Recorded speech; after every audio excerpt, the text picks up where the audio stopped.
अस्सलाम वालेकुम सभी दोस्तन के उम्मीद सां त ख़ैर आफ़ियत सां हूंदा। दिल चयो त हिकिड़ी ॿी इंफॉर्मेटिव पोस्ट तव्हां सां शेयर कयां। हिन वक़्तु मां हैरिट्स जे भरिसां इहो जेको मेन रोड हूंदो आहे नाइट्स ब्रिज जो उते बीठो आहियां। हीअ तव्हां नंढड़ा स्टूल ॾिसंदा हूंदा, हे जेके तव्हांखे नज़र अचनि पिया हे स्टैंड्स आहिनि, हिननि सां साइकिल्स इहे अटैच्ड आहिनि, हे अॻियां तव्हांखे नज़र अचनि पियूं।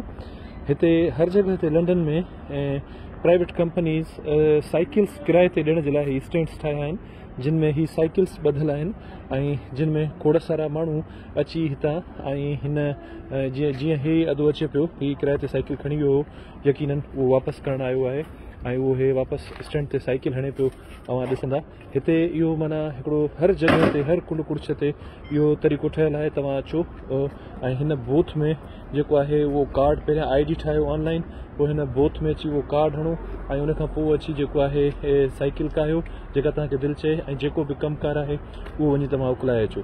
हिकु हथ ते न सिर्फ़ु तव्हांजी सिहत ठहंदी, तव्हां जेको आहे बेटर फील कंदा ऐं उनखां अलावा साइकिल ते जेको विज़िट आहे उहो बि ॾाढो आलीशान आहे लंडन जो। जी हिन दोस्त खे ॾिसो हीअ अचे पियो हिते अची पंहिंजी पसंदि जी साइकिल उहा काहे पियो। हीउ ॿियो दोस्त आहे हिते बीठे बीठे जेको मोटाए आयो आहे साइकिल। हीअ अॻड़ी तव्हां ॾिसो पिया ही साइकिल मोटाए आई आहे, हे हमरा साइकिल खे ॾिसे पियो, हे तव्हां साइकिल कढंदो ऐं सूटेड बूटेड तमामु जेको आहे आलीशान जेको आहे लुक सां नज़र अचे पियो।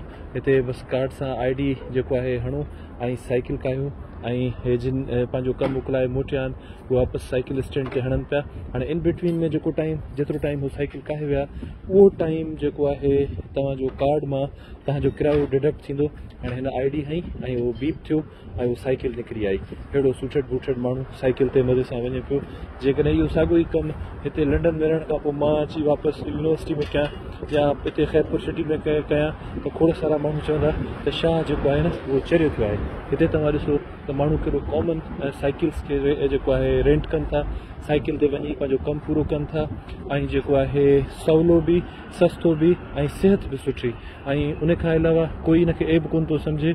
ऐं स्पेशली अॼुकल्ह जेको पाकिस्तान में पेट्रोल महांगो थियो आहे उनखां पोइ त आई रिकमेंड त पाण सभु साइकिल्स वठूं ऐं उहो साइकिल हलाइण खे एब न सम्झूं या जेकॾहिं को साइकिल हलाए त उन ते चिथर न कयूं। हे हिते बीठे बीठे 2 मिंट ऐं 30 सेकेंड थिया आहिनि मूंखे हे रिकॉर्ड कंदे। इन विच में तव्हां ॾिठो त घणा माण्हू आया साइकिल्स बीहारे विया ऐं घणा माण्हू आया जेके साइकिल्स जेको आहे उहे काहे विया।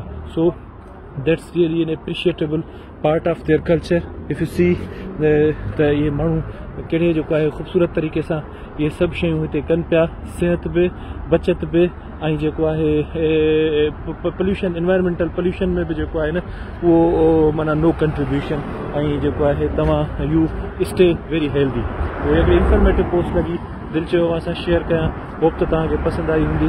जज़ाकल्ला, अस्सलाम वालेकुम।